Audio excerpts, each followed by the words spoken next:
వచ్చినట్టున్నారు చూడు.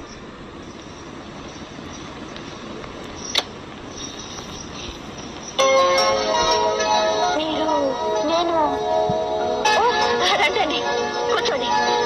పర్లేదు రండి కూర్చోండి.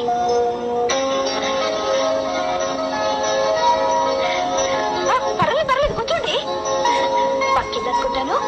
కాదండి, ఈ ఇంట్లో పని మనిషి. పని మనిషివా? లే లే.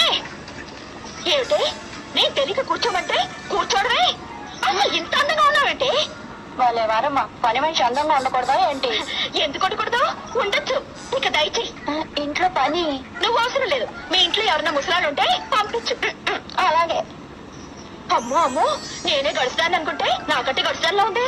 పని మనిషి అందంగా ఉండకూడదా అని ఎదురు ప్రశ్న చేస్తుంది. ఎందుకు ఉండకూడదు? కొబ్బరి ముంచుతా.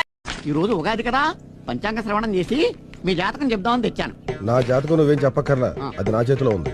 బాబు జాతకం చెప్తాను. చెప్పు. నష్టం 0, లాభం 20. 5 ఏళ్లు కూడా నిండని పసివాడికి ఆదాయం ఎక్కడి నుంచి వస్తుందిరా? ఇంకెప్పుడైనా నా దగ్గర పంచాంగం పేరెత్తావా పంచుడిపోద్ది. తీ ఎక్కడి నుంచే. ఈ రోజు నా జాతకం పూపే